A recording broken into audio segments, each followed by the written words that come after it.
Hello everyone. तो कैसे हैं आप लोग? आशा करते हैं कि सभी लोग मस्त होंगे। तो दोस्तों, आज के इस लेक्चर में हम डिस्कस करेंगे क्लास 12 का चैप्टर 1 इलेक्ट्रोस्टैटिक्स।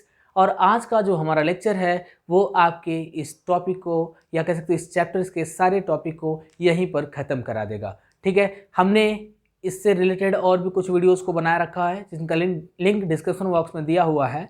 यदि आपने उन लेक्चर्स को नहीं देखा है तो एक बार हमारा डिस्क्रिप्शन बॉक्स खोलें, वहाँ पर आपको सारे वीडियोस पार्ट वाइज मिल जाएंगे और आप एक एक लेक्चर को पार्ट वाइज देखेंगे तो आज का जो लेक्चर है वो बड़ा ही क्लियरली समझ में आएगा आपको और थोड़ा मज़ा भी आएगा।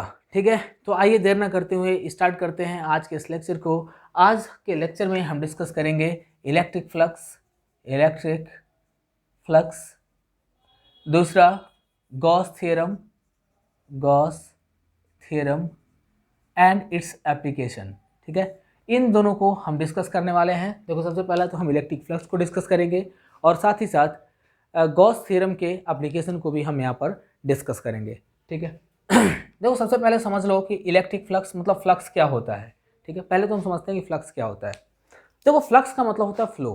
ठीक है, फ्लक्स का जनरल मीनिंग होता है फ्लो, यानी कोई भी चीज़ यदि फ्लो करना शुरू कर दे। जैसे हम जानते हैं कि यदि वाटर फ्लो कर रही है तो हम कहेंगे फ्लक्स इन वाटर।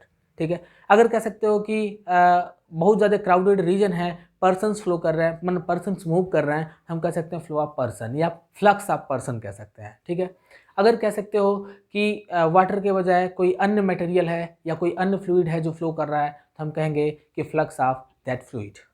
वैसे ही यहाँ पे कह सकते हो कि इलेक्ट्रिक फ्लक्स हमें दिखाई दे रहा है। इलेक्ट्रिक फ्लक्स का मतलब यह हुआ कि जब इलेक्ट्रिक चार्जेस फ्लो करते हैं इन ए कंटिन्यूअस डायरेक्शन तो हम कह सकते हैं कि वहाँ पर इलेक्ट्रिक फ्लक्स होगा। ठीक है, लेकिन देखो, इसका एक परफेक्ट डेफिनेशन में समझाता हूँ आपको। इलेक्ट्रिक फ्लक्स का मतलब क्या होता है? It measures the total number of electric line passes through a surface area perpendicularly और नॉर्मली। ठीक है, किसी भी सरफेस एरिया से परपेंडिकुलरली या नॉर्मली जितने भी रे ऑफ लाइट पास करते हैं, जितने भी इलेक्ट्रिक फील्ड लाइन या रे ऑफ लाइट सॉरी जितने भी इलेक्ट्रिक फील्ड लाइन पास करते हैं उन्हें मेजर करने का काम करता है electric flux. Just minute guys.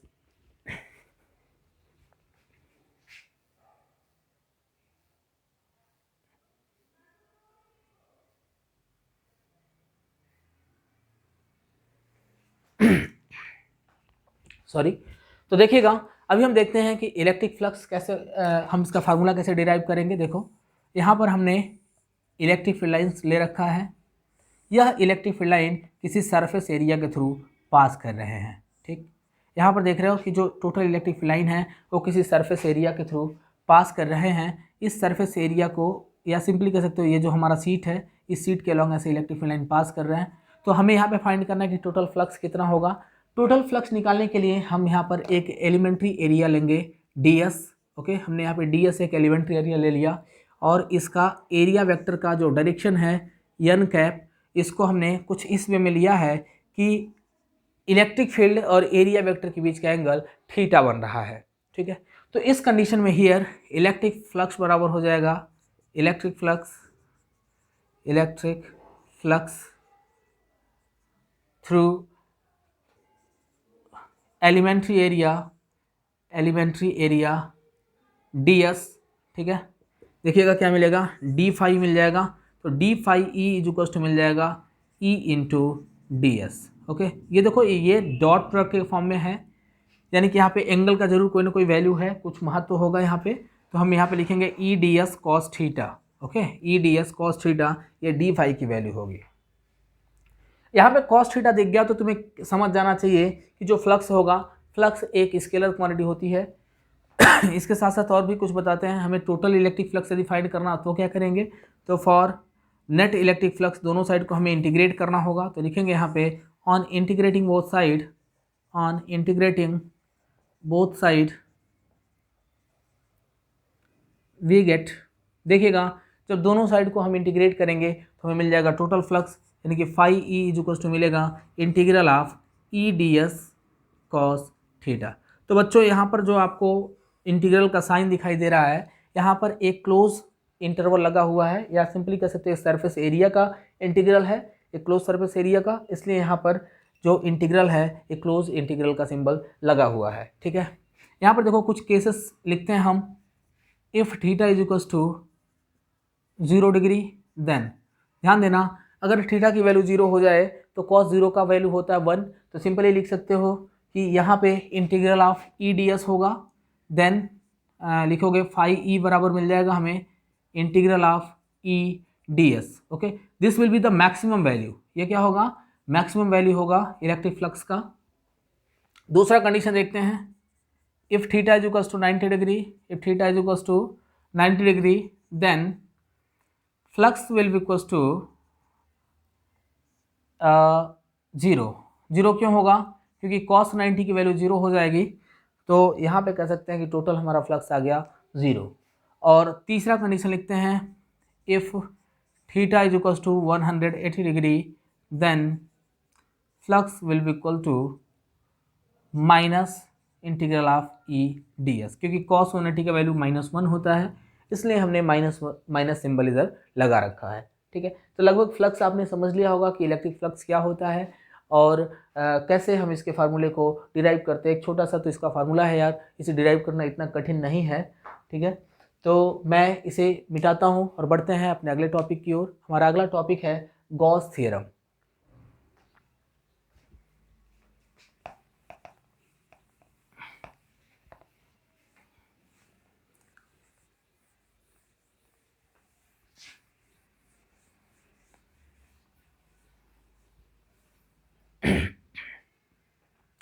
देखो गॉस थ्योरम क्या कहता है, गॉस थ्योरम या फिर गॉस लॉ बोल सकते हो इसको।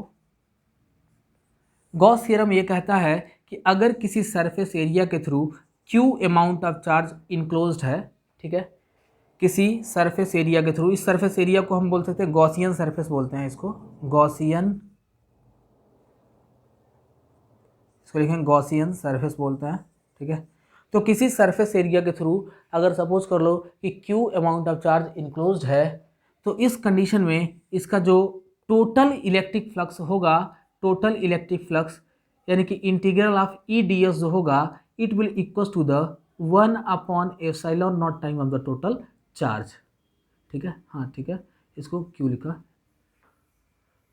देखो हमने अभी जस्ट आपको बताया कि अगर सपोज कर लो कि क्यू अमाउंट ऑफ चार्ज किसी सरफेस एरिया के थ्रू इनक्लोज्ड है। इनक्लोज्ड कहने का सेंस क्या है कि गॉस थ्योरम वहीं पर अप्लाई हो सकता है जहां पर surface area closed surface area होगा। ओपन सरफेस एरिया के लिए ये लॉ अप्लाई नहीं होता, तो इसलिए कह सकते हो कि यहाँ पे एक क्लोज सरफेस एरिया हमने लिया गया है, या फिर इंटीग्रल के फॉर्म में भी हम देख रहे हैं कि क्लोज इंटीग्रल लिया गया है। तो यहाँ पर हम देखते हैं अगर Q amount of charge distributed है या किसी सेंटर पे सेंटर्ड है, तो इसका टोटल फ्लक्स 1/ε0 टाइम होगा टोटल चार्ज के।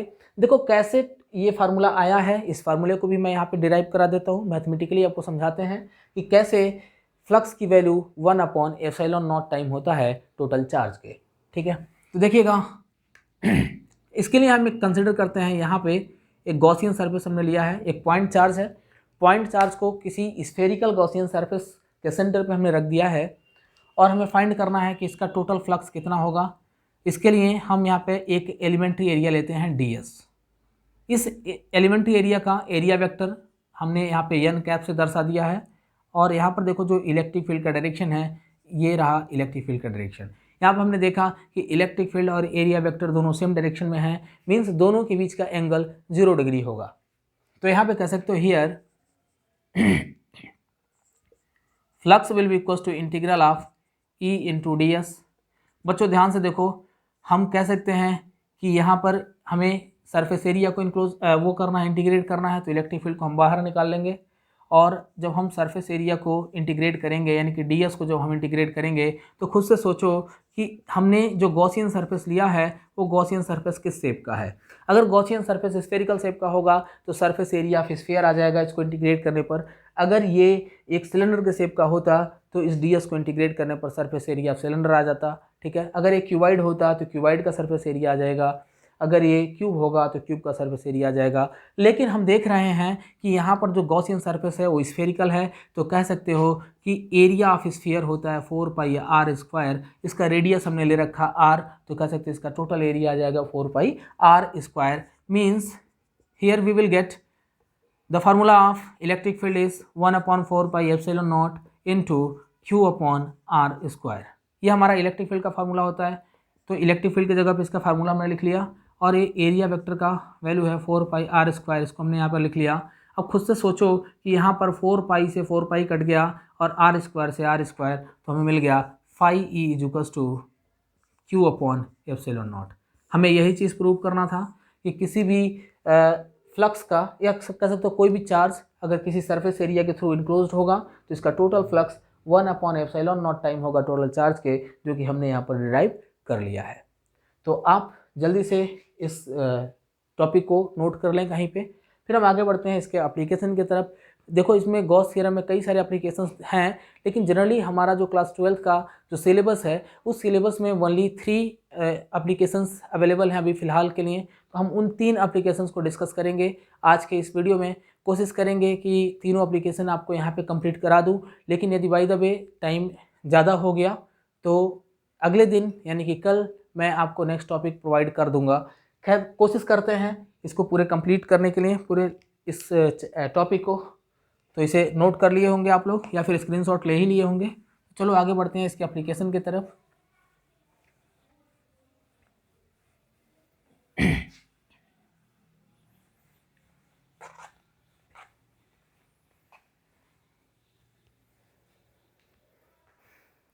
देखो जो इसका पहला एप्लीकेशन है, अगर सपोज करो यहाँ पे फाइंड करेंगे इलेक्ट्रिक फील्ड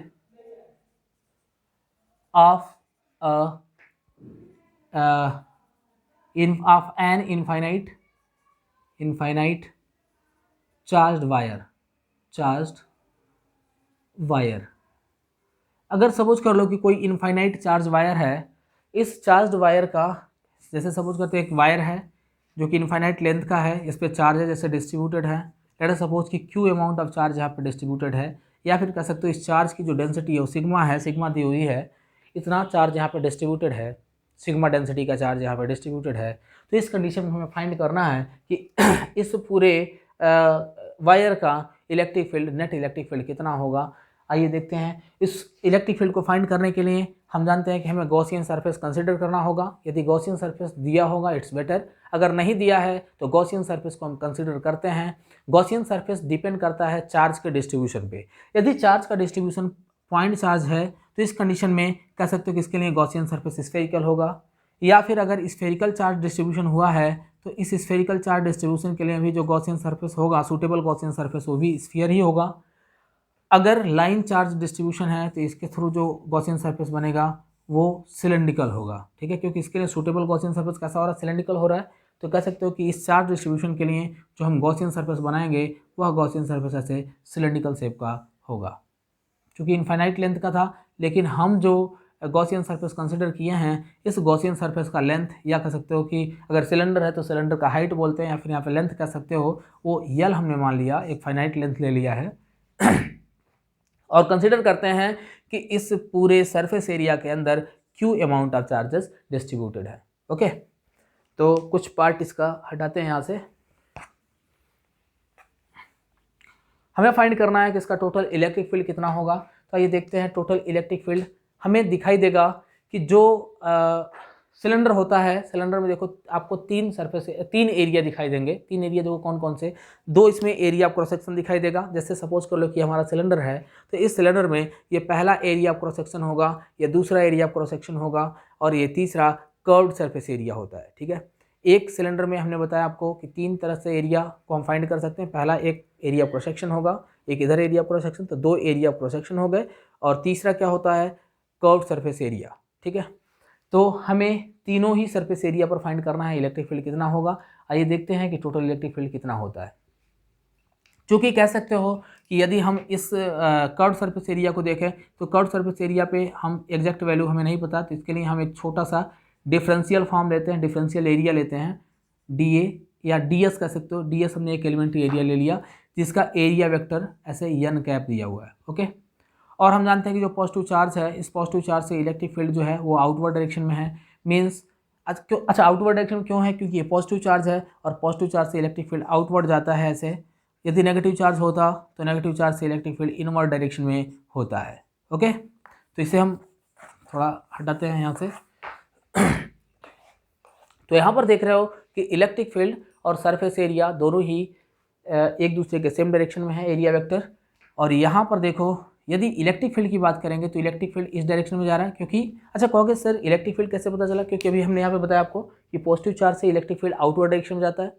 और सरफेस एरिया जो होता है, सरफेस एरिया के परपेंडिकुलर होता है एरिया वेक्टर। यदि हमारा सरफेस एरिया ऐसे है तो इसका एरिया वेक्टर ऐसे अपवर्ड डायरेक्शन में होगा।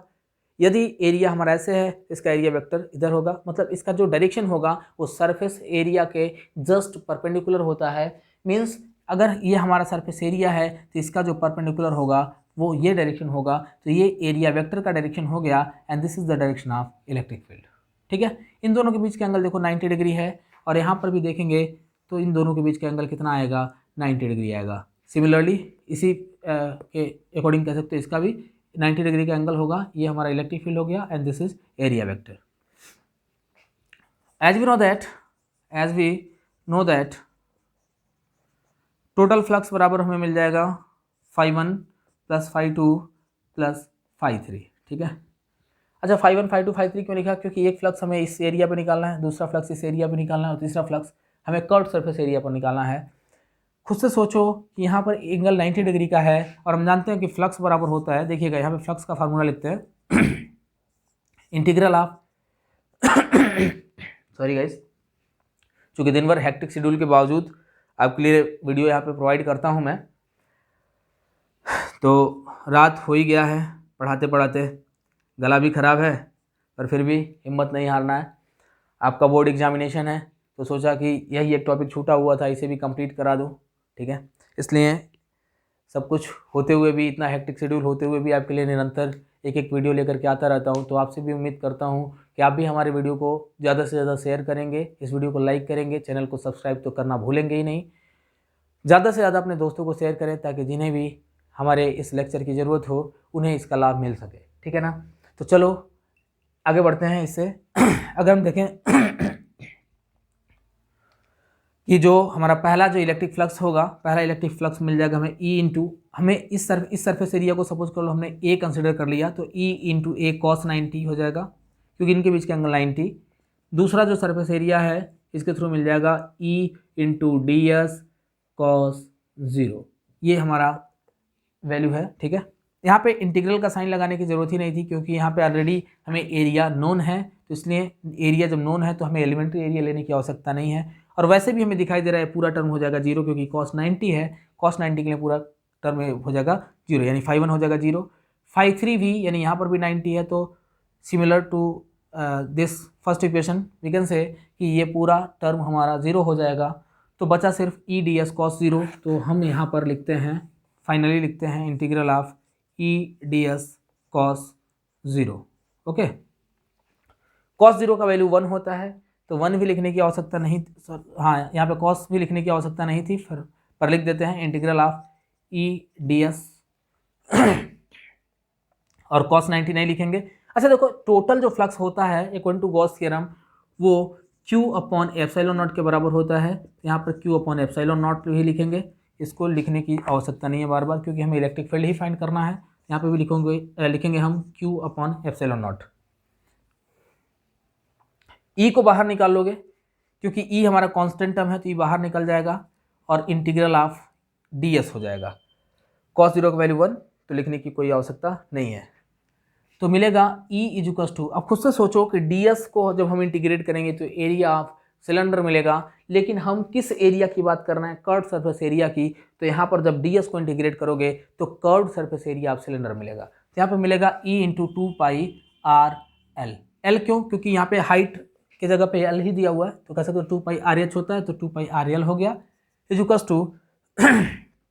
एक और चीज़ रिमाइंड करो, हमने अपने प्रीवियस वीडियो में बताया था आपको कि जब भी लीनियर चार्ज डिस्ट्रीब्यूशन होगा, यानी कि जब भी चार्ज का डिस्ट्रीब्यूशन किसी वायर के अलोंग होता है जिसका लेंथ L है, अगर इसके along Q amount of charges distributed होंगे तो यहाँ पर लीनियर चार्ज डेंसिटी लैम्डा बराबर हो जाएगी Q/L। ये चीज़ हमने आपको बताया था अपने प्रीवियस वीडियो में।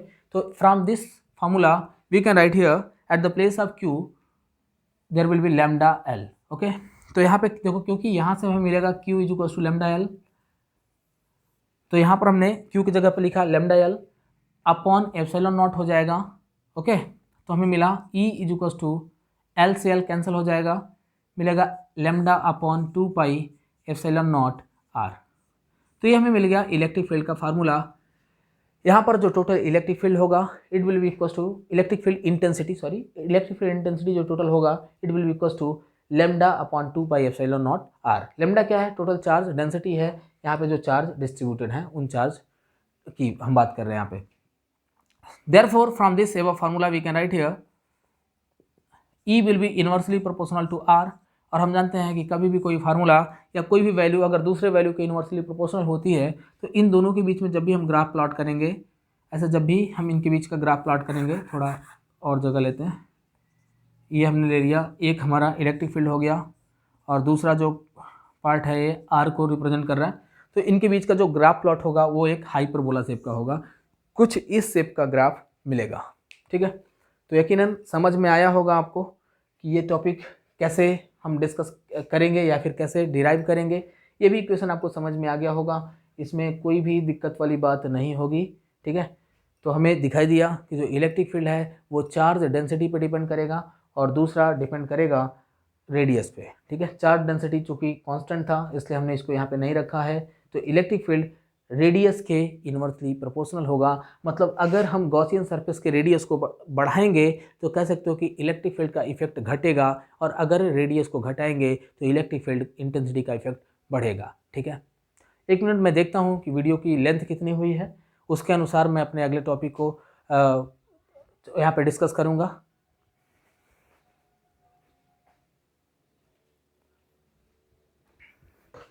चलिए, लगता है कि अभी हमारे पास टाइम है। ठीक है, तो आइए हम अपने अगले टॉपिक को यहाँ पर डिस्कस करते हैं। हमारा अगला जो एप्लीकेशन है वो है एक इनफाइनाइट चार्ज शीट का इलेक्ट्रिक फील्ड फाइंड करना हमें। ठीक है, जैसे यहाँ पर तुम एक चार्ज वायर का इलेक्ट्रिक फील्ड फाइंड किए हो, वैसे ही इलेक्ट्रिक फील्ड अब हमें फाइंड करना है एन इनफाइनाइट शीट का।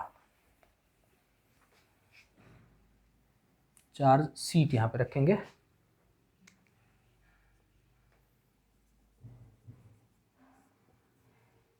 अब ध्यान से देखना, हमने क्या किया, यहाँ पर एक चार्ज शीट ले रखा है। ऐसे मान लो हमने एक चार्ज शीट कंसीडर किया है जो कि इनफाइनाइट एरिया क्रॉस सेक्शन का है। इसमें से Q amount of charge distributed है, लेट अस सपोज।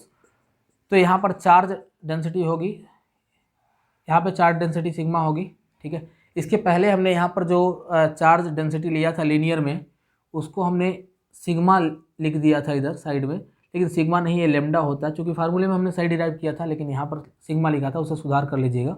ठीक है, तो यहाँ पर लेमडा चार्ज डेंसिटी होता है, लीनियर चार्ज डेंसिटी, और यहाँ पर जो हमारा चार्ज डेंसिटी होगा सिग्मा होगा, क्योंकि इसे सरफेस चार्ज डेंसिटी कहते हैं। और सरफेस चार्ज डेंसिटी बराबर होता है क्यू अपॉन ए। इसको भी आपने ऑलरेडी पढ़ रखा है हमारे प्रीवियस वीडियो में।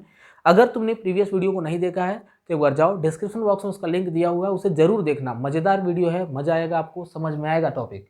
ठीक है, तो देखना, इसके लिए अगर हम इलेक्ट्रिक फील्ड फाइंड करेंगे तो इलेक्ट्रिक फील्ड फाइंड करने के लिए हमें दो गॉसियन सरफेस लेना होगा, क्योंकि दो सिलेंड्रिकल गॉसियन सरफेस। इसके लिए सूटेबल गॉसियन सरफेस कैसा होगा, सिलेंड्रिकल शेप का होगा। और किस टाइप का सिलेंडर होगा ये मैं आपको समझाता हूँ। जैसे सपोज कर लो कि वो जरा वो दो पेज,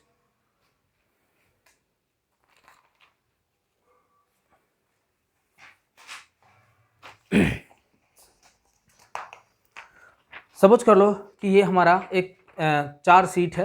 इस चार्ज शीट का हमें फाइंड करना है कि इसका इलेक्ट्रिक फील्ड इंटेंसिटी कितना होगा। तो इसके लिए हमें क्या करना होगा, ऐसे इस तरह से कह सकते हो कि एक गॉसियन सरफेस हम इधर से लेंगे सिलेंड्रिकल, और दूसरा सिलेंड्रिकल गॉसियन सरफेस इधर से लेंगे, और दोनों गॉसियन सरफेस के बीच में हम शीट को ऐसे प्लेस करेंगे। ठीक है, तो इस कंडीशन में हमें दो गॉसियन सरफेस को लेना होगा। दोनों गॉसियन सरफेस का एरिया यूनिफॉर्म रखना। तो यहाँ पर हमने जो गॉसियन सरफेस लिया है, इस गॉसियन सरफेस का यूनिफॉर्म एरिया हम यहाँ पर रखते हैं। पहला, इसका भी area of cross section A है, इसका भी area of cross section A ले लिया हमने। ठीक है, अब ध्यान से देखो, यहाँ पे देखो दो ऐसे हैं, दो गॉसियन सरफेस हमने लिया है। पहला एक सिलेंडर हो गया, दूसरा सिलेंडर हो गया। ठीक है, इसके बीच में हमारा सीट रखा हुआ है। अब सोचो कि यहाँ पर भी कितने फ्लक्स होंगे। एक फ्लक्स हम कह सकते हैं कि इस यहाँ पे मिलेगा। यहाँ पे देखो इलेक्ट्रिक फील्ड का डायरेक्शन कुछ इधर ही होगा, और एरिया वेक्टर का भी डायरेक्शन यही हो जाएगा, और इसका एरिया क्रॉस सेक्शन ए हमने ले रखा है। इधर भी एरिया क्रॉस सेक्शन ए है, ये इलेक्ट्रिक फील्ड का डायरेक्शन होगा, क्योंकि इलेक्ट्रिक फील्ड इंटेंसिटी अगर ये चार्ज है तो इस चार्ज से पॉजिटिव चार्ज से आउटवर्ड डायरेक्शन में जाएगा इलेक्ट्रिक फील्ड। तो सपोज कर लो कि ये हमारा चार्ज शीट है, तो इससे ऐसे आउटवर्ड डायरेक्शन में जो है इलेक्ट्रिक फील्ड जाएगा। तो ये हमारे इलेक्ट्रिक फील्ड का डायरेक्शन हो गया and same direction will be for area vector. Okay, लेकिन अगर हम कर्व सरफेस एरिया की बात करें तो कर्व सरफेस एरिया में एरिया वेक्टर का डायरेक्शन ऐसा कुछ ऊपर या नीचे की तरफ होगा। अगर इस एरिया पे देखोगे तो एरिया वेक्टर ऊपर की तरफ और इधर देखोगे तो नीचे की तरफ। और अगर आप इलेक्ट्रिक फील्ड के रिस्पेक्ट में देखें तो इनके बीच का एंगल 90 बन जाएगा। मतलब कर्व सरफेस एरिया पर नेट इलेक्ट्रिक फील्ड का वैल्यू, इलेक्ट्रिक फ्लक्स का वैल्यू 0 हो जाएगा। और वही कंडीशन यहाँ पर भी अप्लाई होगा कि अगर यहाँ पर भी देखें कर्व सरफेस एरिया पर तो नेट इलेक्ट्रिक फ्लक्स का वैल्यू 0 हो जाएगा। तो सरफेस एरिया इस पे लेटरल सरफेस एरिया पे या कर्व सरफेस एरिया पे हमें फाइंड नहीं करना है। टोटल फ्लक्स कहाँ पे निकालना होगा, एक तो हमें इस सरफेस पे और दूसरा दूसरे सरफेस पर। तो यहाँ लिखेंगे क्या, टोटल फ्लक्स बराबर हो जाएगा phi is equals to φ1 plus φ2। Okay, ध्यान से देखो बच्चों, हम इंटीग्रेशन का सिंबल कब इस्तेमाल करते थे, जब एरिया वेक्टर एलिमेंट्री दिया रहता था। यहाँ पर ई D S cos cos zero नहीं कॉस थीटा हम कैसे लिखते थे, क्योंकि यहाँ पे जो एरिया वेक्टर है डी एस वो फिक्स्ड नहीं था, तो उसके लिए हमें एलिमेंट्री टर्म लिए थे। लेकिन यहाँ पर एलिमेंट्री टर्म नहीं, यहाँ पर यूनिफॉर्म एरिया है, तो हमें इंटीग्रल का सिंबल लेने की कोई आवश्यकता नहीं होगी। तो यहाँ पर देखो phi E is equals to मिल जाएगा, φ1 का वैल्यू कितना, E into D S, D S नहीं, यहाँ पे एरिया क्वेश्चन ए है तो ए हो जाएगा। और कॉस जीरो, क्योंकि दोनों सेम डायरेक्शन में है तो यहाँ पे एंगल 0 होगा और कॉस जीरो की वैल्यू 1 होगी, तो इसे लिखने की कोई आवश्यकता नहीं होगी। अब प्लस यहाँ दूसरे वाले सरफेस के लिए भी सेम यही कंडीशन होगा। चूँकि फ्लक्स हमारा स्केलर क्वांटिटी होता है तो यहाँ पर साइन से, डायरेक्शन से हमें कोई मतलब नहीं, लिख देंगे ई ए प्लस ई ए। एंड हम जानते हैं इसका total value Q upon epsilon not के बराबर होता है, यहाँ पर लिखेंगे क्यू अपॉन एप्सिलॉन नॉट। ठीक है, नाउ 2EA का वैल्यू हमें मिलेगा 2E इंटू ए मिल जाएगा। इस Q की वैल्यू देखो यहाँ से हमें मिल जाएगी Q is equals to sigma A, तो इस Q की जगह पे लिख लेंगे sigma A upon epsilon naught. A से ए हो जाएगा कैंसल और हमें मिलेगा इलेक्ट्रिक फील्ड इंटेंसिटी बराबर sigma upon 2 epsilon naught. Okay, इस फार्मूले में हमें दिख रहा है कि यहाँ पे कोई डिस्टेंस नहीं है, सिर्फ ये चार्ज डेंसिटी पे डिपेंड कर रहा है, मतलब ये डिस्टेंस पे डिपेंड नहीं करता। तो यहाँ पे कह सकते हो क्या कि here in this case electric field intensity does not depend on the distance. ठीक है, तो यहाँ पे E डज नॉट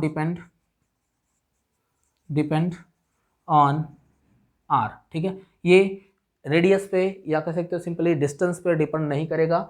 चाहे तुम कितना भी ज़्यादा बड़ा गॉसियन सरफेस ले लो या फिर कितना भी छोटा गॉसियन सरफेस ले लो, यहाँ पे जो टोटल इलेक्ट्रिक फील्ड इंटेंसिटी होगा वो होगा सिग्मा अपॉन 2 एप्सिलॉन नॉट। ठीक है, तो यकीनन आपको आज का लेक्चर बड़ा ही क्लियरली समझ में आया होगा। मैं हट गया हूँ, आप चाहें तो इसका स्क्रीनशॉट ले सकते हैं या फिर आप इसका नोट्स भी बना सकते हैं वीडियो को पॉज करके। ठीक है, तो आज के लिए इतना ही, क्योंकि रात काफ़ी ज़्यादा हो चुकी है। और मिलेंगे आपसे अगले वीडियो में। अगले वीडियो में सिर्फ एक टॉपिक रह गया है, स्फेरिकल चार्ज सरफेस के लिए हमें गॉसियन सरफेस के हेल्प से इलेक्ट्रिक फील्ड फाइंड करना होगा। तो उसको मैं कल इसी टाइम आपके लिए एक वीडियो प्रोवाइड करा दूंगा, उससे आपका ये पूरा चैप्टर क्लियर हो जाएगा। तो आज के लिए इतना ही, मिलेंगे आपसे अगले वीडियो में, तब तक के लिए विदा लेते हैं। और अगर आपको हमारा वीडियो पसंद आया तो इस वीडियो को लाइक करें, हमारे चैनल को सब्सक्राइब करें, ज़्यादा से ज़्यादा शेयर करें अपने दोस्तों को, क्योंकि मैं अपने इस चैनल पर क्लास 9 से लेकर 12 तक के एकेडमिक वीडियोस को अपलोड करता हूं और साथ ही साथ बीएससी के भी कोर्सेज़ को मैं यहां पे प्रोवाइड कराता हूं, जो कि BSc first year second year से रिलेटेड मैं वीडियो अपलोड करता रहता हूं और लाइव क्लासेस भी लेते रहता हूं। तो तब तक के लिए विदा लेंगे। जय हिंद दोस्तों।